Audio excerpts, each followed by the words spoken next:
Hey guys, welcome back to Taste of Victory. It's Tasty RC. Who else is going to be on my channel? And today we got a Shoutmon DX deck profile for you. So this is one of the hyped up decks in the meta because it is so fun with Shoutmon being able to stack Digimon, including Mega Digimon underneath the stack. Let's go ahead and get into this.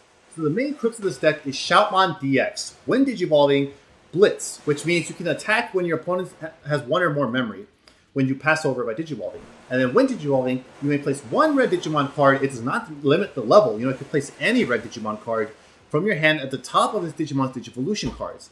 Then, for each Omnimon, Shoutmon, or ZeigGreymon in this Digimon's Digivolution cards, delete one of your opponent's Digimon with 5,000 DP or less.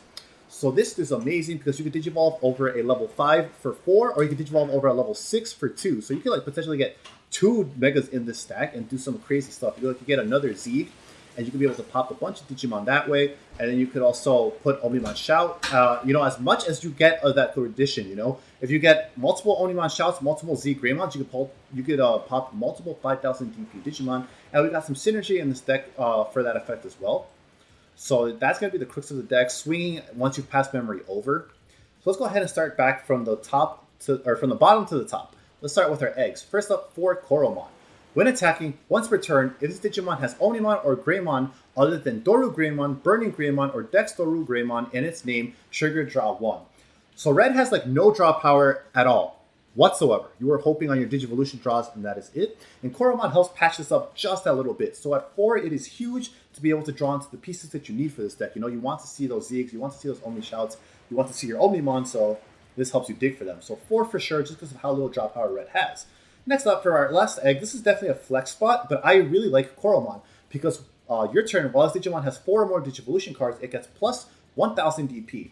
So the thing is, 4 or more Digivolution cards. This effect is almost always live because we are running Greymon here, or RizeGreymon, and I know this Digibursts away your stack, but if you're at level 5, you're only Digibursting away 2, so you still have 1 guy underneath them, plus RizeGreymon himself. If you go into Shoutmon DX, you add something with this effect, and you still have 4 cards. So Koromon's going to be live very often in this deck because of that, which is why I really like it as a borderline unconditional 1,000 DP in this deck. Next up, we got our rookie lineup. We are running 14 rookies, and this is definitely flexible. You can run whatever you want. Here, we're starting with Biyomon. On deletion, if it's your turn, gain 1 memory. So a lot of the times you're going to be hardcasting rookies either way. Even your 3-cost ones, you're going to be hardcasting them. And I just feel like if you're going to get that body on board anyways, it might as well be something that can help you with that extra memory gain. Of course, though, you could definitely play with this instead by running Monochromon. So Monochromon is a 2-to-play cost rookie. So yeah, it's a vanilla, but that 2-to-play is huge just to get bodies on board and more actions per turn. So you could definitely just cut the Bio if you're not too worried about hitting those memory thresholds, and instead just run Monochromon. Next up, we got Agumon. It's 3 to play, and on play, reveal 3 cards from the top of your deck. Add 1 Digimon card with Greymon, except those names listed earlier, and 1 Digimon card with Omnimon in its name among them to your hand. Place the remaining cards at the top. Place the remaining cards at the bottom of your deck in any order.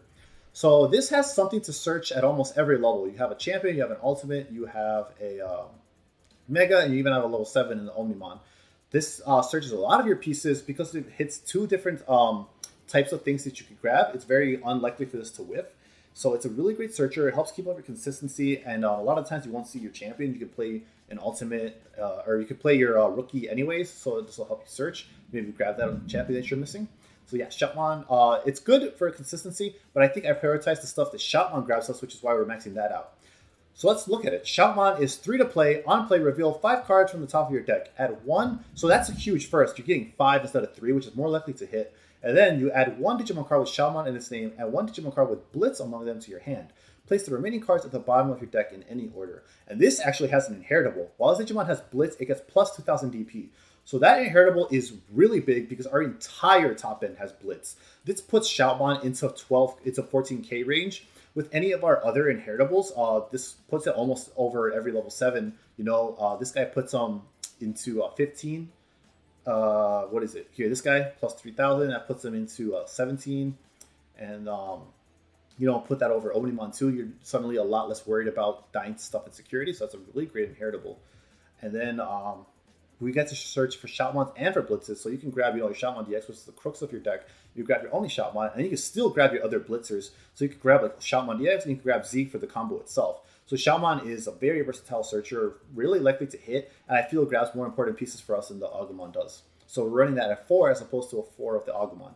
Next up, we got the promo Agumon. Your turn, while this Digimon has Greymon in its name, it gets plus 2000 DP. So this is cool because you can put it under this Metalgreymon, which lets you steal some games sometimes, if you can afford to pay for the memory of it. And if not, you could always put it under Z. You could push some to 13k, helping you live against a lot of ultimates. I think the only ultimate, or rather megas, I'm sorry to say, level 6s, which I think the only one you died to naturally was probably Nidhoggmon. So that's cool, but it is only 2 because it does hit specific targets in our lineup. And in terms of our top end, it only hits that 1 Z, which is why I only like it at 2. Honestly, what you could do is you could cut this to like 0, both of these two here, to 0, and just run 4 Monochromon for that 2-play vanilla. Next up, we got Starter Deck Agumon. Your turn, this Digimon gets plus 1000 DP. So this card is amazing because it's just an unconditional boost. You just unconditionally get plus 1000, and that is huge because this guy's already 13k, 12k naturally, and now this just puts him at 13k, helping him live a lot of megas in security. So I really like that Starter Deck Agumon for the free 1k. That's our rookie lineup. We're moving up to our 12 champions now. DarkTyrannomon. This guy's going to be really self-explanatory in a lot of deck build profiles you're going to see because he's just a one-cost to Digivolve, 6000 DP, so he avoids a lot of 5000 DP removal. Useful for the mirror, useful for dodging Nidhogg. It's a great, fantastic card. Similar philosophy is Monochromon. So this is a blocker, which is great, but also it's 5000 DP. So this will get removed by a lot of the removal we're trying to dodge with DarkTyrannomon. The thing with this is red is an incredibly aggressive deck, and you're just trying to defeat your opponent as fast as you can to try to beat stuff up. So we value that one cost of Digivolve more than the blocker actually staying on board and blocking anything. Well, sometimes you're just missing that one piece, and being able to Digivolve for 1 helps you cycle, and it's really crucial. Next up, we got Starter Deck Greymon, because it's just an unconditional security attack plus 1. 2 to Digivolve, security attack plus 1. You can add it for free if you want to with Shoutmon DX's effect. So this is amazing just for OTK and getting rid of the security faster. Next up, we're moving up to our ultimate lineup, level 5. So we have 8 of them. 2 is Metalgreymon. 3 to Digivolve, security attack plus 2 naturally, and when attacking, get -5 memory to balance that -2. So as I said earlier, with the plus 2 from Agumon, this puts him into 11,000 range. And that is really safe. Honestly, for swings, it's pretty safe. You can honestly steal away the games a lot of times with how much memory or how much security that strips away with one swing. But the real reason we are running him, you're hardly ever going to be swinging. The real reason we are running him is for his inheritable. This Digimon gets plus 3000 DP. That is nutty. That literally puts Shoutmon DX into Omnimon range. Like that plus an Agumon or plus like this Shoutmon puts him over the highest DP threshold that we know of at the time, which is 15,000 DP. So that is fantastic. And with Shoutmon DX's Win Digivolve effect, you can add it to the stack for free, so Metalgreymon is amazing. We're running next RizeGreymon at 2, synergizes with this Tai Tamer that we'll get to in a second. Its effect is your turn, this Digimon is also treated as a yellow Digimon, and then main, Digiburst 2, you may play a red or yellow Tamer card with a play cost of 4 or less from your hand without paying its memory cost. When attacking, if you have a Tamer in play, one of your opponent's Digimon gets -2000 DP for the turn. So that's its inheritable effect. So, Win Digivolve effect. Blitz. Blitz lets Shoutmon DX attack. You can then trigger its when attacking effect. If you have a Tamer in play, one of your opponent's Digimon gets -2000 DP. So let's say they have an ultimate on the field with 7000 DP, thinking they're safe from Shoutmon DX. This will now combo with this, and you suddenly are able to remove a level 5. A level 5, 7000 DP. And if they have like a rookie on board or whatever, if you have OmniShout and Zeig in the stack, you get to remove 2 bodies, or you can remove both. So that synergizes very well, and then it also synergizes with playing our Tamer out for free. RizeGreymon is a really cool card. Definitely consider it. Next up, we got OmniShoutmon. Your Shoutmon can Digivolve into this card in your hand for a memory cost of 4, ignoring this card's Digivolution requirements. So you can Digivolve over a level 4 normally for 3, or you can Digivolve over Shoutmon for 4, which is cool. If you start off at 3 memory because you're Memory Tamer, you're choking at 1. Oftentimes you are not playing this guy for that effect. Instead, you are playing them for their inheritable. Your turn, while this Digimon has Blitz, it gains security attack plus 1. So our entire top end has Blitz. This is always going to be live. Paired with ZeigGreymon, you're doing 3 checks off of one of these guys. So that is huge if you have them all in the same stack together. And then we're running it at 4 to make sure Shoutmon's search is live as possible and hit as many targets as possible. Next up, our megas. We got ZeigGreymon. When Digivolving Blitz, which means if you pass memory over to your opponent's turn, you still get to declare that attack. And then ZeigGreymon's when inheritable is your turn, while this Digimon attacks with Blitz, it can attack your opponent's unsuspended Digimon. So that is huge. If you get this under Shoutmon, I mean, if you add this for free with Shoutmon or you just want to Digivolve over it, with Shoutmon. That is huge. If they think their Crusadermon, what is it called, Lord Knightmon, is safe, just because it's unsuspended, you can swing into it with this and delete them anyways. You know, all their other boss Digimon, they think they're safe being unsuspended, but this now lets you swing at their unsuspended Digimon. So paired this along with this 5000 DP destruction effect, this cleared so much of their board, and it's so hard to come back from if you get that full effect off together. Zeig is amazing for that, and even then he's pretty self-sustaining because that 3 to blitz early game, if you got those inheritables underneath it that gives it +1 security attack, it's huge. Puts a lot of pressure on your opponents and threatens lethal. Shoutmon DX, we've been talking about him all game. He's really interesting because he can Digivolve over another level 6 for only 2, or he can also Digivolve over a level 5 for 4. Really powerful effect to remove and also to still be swinging. Shoutmon, you need to run at 4 because this is the crux of the deck. We're running both of these at 4 because they rely on each other and you always want to make sure you see them to use together. Next up, we got Omnimon. So this is the new one from Booster Set 5. This one is 4 to Digivolve into. It has 1 Digivolving Blitz. This Digimon can attack when your opponent has 1 or more memory. When Digivolving, unsuspend this Digimon. And then the cool effect here, all turns, if an opponent's effect would delete this Digimon or return it to its owner's hand, you may prevent it from leaving play by trashing a level 6 Digimon card in this card's Digivolution cards. So this is amazing to help continue the OTK strategy because you can swing with Blitz even though you've passed turn. So if they're at 0 memory thinking they're safe, you still get to attack with this. And if not, there's still a bunch of pressure with your inheritables to strip away the security and make a huge comeback. And then it still gets to stick on board because of its effects to protect itself. This card is amazing to help complement the strategy, and all your inheritables are always going to be live under this thing because it's also a Blitz Digimon. Powerful level 7. Next up, we got a delicate plan. So security control is always going to be a problem. It's always going to be popular. It's only getting more popularity here in North America. So we're running this at 2 to make sure we're safe in that matchup.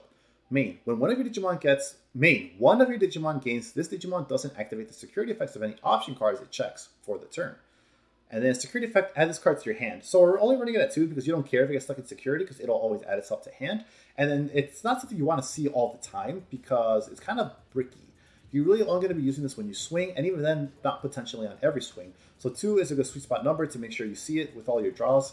And then if in case it gets stuck in security, add itself to security. So it's basically, you got to time this well. Like if you have a bunch of checks coming up because of the inheritable, make sure you use this so you don't set off any Gaia Forces or anything like that off of security control, or really any deck like in the mirror. You don't want to risk Gaia Force or anything like that.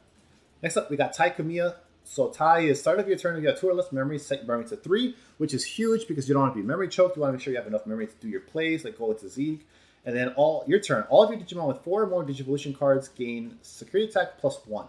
So similar to Koromon, because of Shoutmon DX, this effect is always live, unless something really weird happened, like you bricked and you had to hardcast from an ultimate.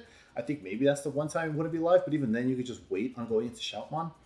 And so that security attack +1 couples into the strategy. You got this guy +1, you got this guy +1, you got this guy +1, plus the naturally +1 that is 4 checks right there. So goes into the OTK strategy. Yeah, 4 to play, place itself in security. These tamers are huge just to make sure you get that guaranteed memory. And then we are running Tai and Matt as another memory tamer. Start of your turn, if your opponent has a level 6 or higher Digimon in play, gain 2 memory. Your turn, all of your Digimon with Omnimon in their name gain security attack +1. So the security attack +1 to Omnimon is kind of just a bonus, but it is valuable because you will be able to strip away a ton of security if you get that to go off together with all the other security inheritables we have. But the main reason we run this is for that memory setting kind of effect. Like, it doesn't actually set you to 3 like your other one is guaranteed, but it potentially has a bigger ceiling. Because if your opponent puts you to 3 and has a level 6 out, now you're going to go to 5 because of this effect. You know, it's not limited to 3 like the other tamer. It's really strong because of that, and also because level 6 or higher, you're guaranteed to always have this live. The only way for your opponent to play around this is if one day we get some weird deck introduced where the strategy is like Champion Rush or something. So this is like only bad against Rookie Rush in that case. But then also, if they try to play around this by just not going into their level 6, they are stalling, they are falling way behind in tempo and aggression, and that is costing them huge because you are going away with the tempo in that scenario if they try to play around it that way. So Tai and Matt is really useful on multiple levels for that, to gain that memory, to make sure we always got the big play turns ready. So that is going to be this deck. And like I said, there's a lot you can do to play with this deck. Like this meta, deck building in this one just feels like, especially with this deck. In Booster Set 5, this meta is open completely wide. Like every color is viable in some way. So like I really emphasize that these deck profile videos from any YouTuber you're watching, not just me, like these are all like, you should just use them as springboards to like do whatever you want, you know, tweak however deck you want to. This is not the end all be all. there's so much viable text you could run, like Agunimon, for example. Since this is kind of an OTK strategy, it is an OTK strategy, you know. If you want to like cut down on ties, go up on this tie instead, or whatever, and then you could digivolve into a Guni, check 5 in 1 turn, digivolve into this guy, and then swing for game like that. That's something you could do. You could cut down on Zeigs or even Shoutmons if you want to, and you could run RizeGreymon if you're really scared of security control, because this one prevents all security effects from going off. No, it's only option cards, but still, like, it prevents option security effects. So you can cut down on delicate plan for that, you know, and then just run this guy if you want to do that. There is a lot of different techs, and it's definitely meta dependent. It's definitely your locals dependent. Whatever you're building for, you prepare, keep that in mind. So yeah, all these decks, definitely just use them as a springboard and not the end all be all. But I hope you like this one, because this is what I'm comfortable with, so I'm going to be playing. Yeah, so I hope you liked it. Whatever text that you're running, do let me know. I'd be very interested in seeing what works for other people and what doesn't. And if you decide to use this list I showed you guys today, let me know how you're doing with it. Did it go bad for you? Did it go good for you? Let me know. I want to hear about it in the next video. And until that next video, remember to stay hungry until you get a taste of victory.